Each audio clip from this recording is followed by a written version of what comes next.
we think about tequila, we say, well, I want to know where it is made, and we think immediately in Tequila Town. Between Guadalajara and Puerto Vallarta, you will find Tequila Town. That's where all tequila started, okay? All the story. Now, if you see Guadalajara and you go the opposite way, you will go to the highlands. That's where we are. To make tequila, you can make it only in one part of Mexico. Now, we're in the highlands of Jalisco, and the first thing that you will find is this type of soil. Now, all the plantations of Don Julio come from this region. We do not own the land. That's something that is important because we only own the agaves. The instrument he uses is called coa.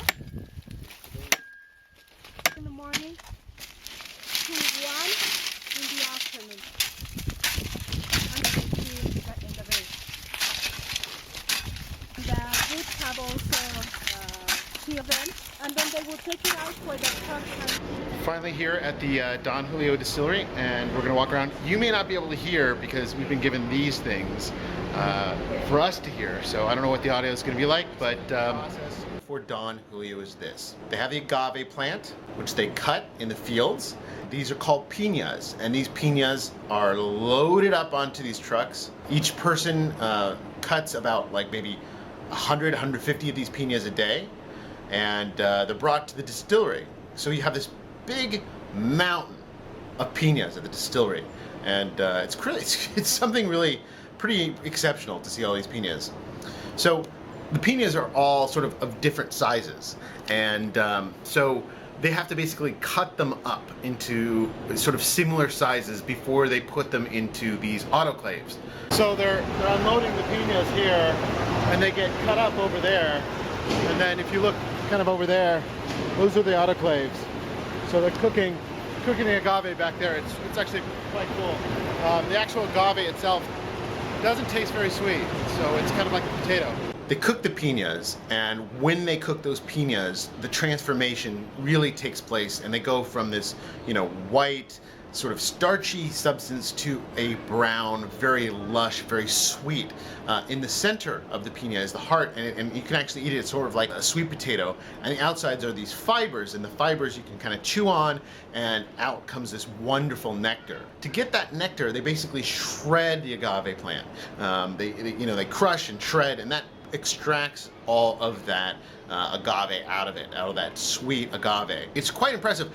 I didn't realize kind of like how much volume they get from all these piñas. So they take that agave water and they ferment it. They add yeast, and it sits in these tanks and ferments. It makes sort of like a beer, an agave beer. I would say that's considerably hot, much hotter than a lot of the other fermentation. That was really hot. Yeah.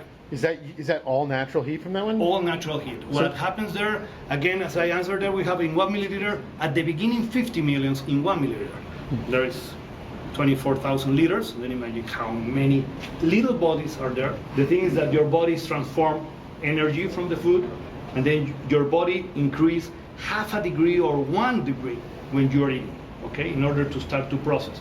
Here it happens the same.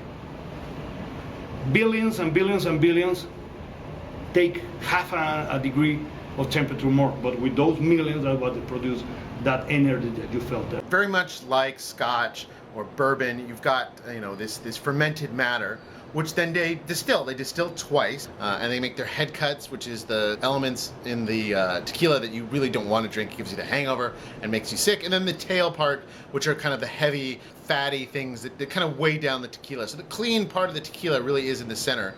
And in the distillery, there are a ton of stills.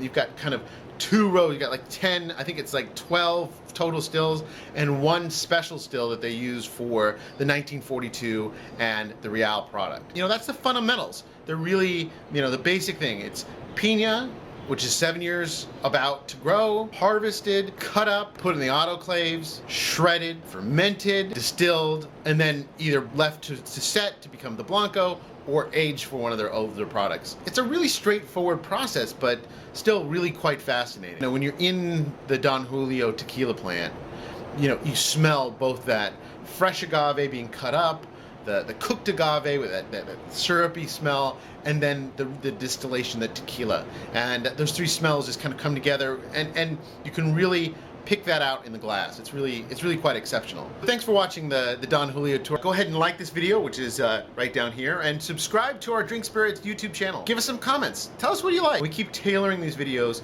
because you're giving the comments and you're telling us what you want to watch. I'm Jeff Kleinman with Drink Spirits. Thanks.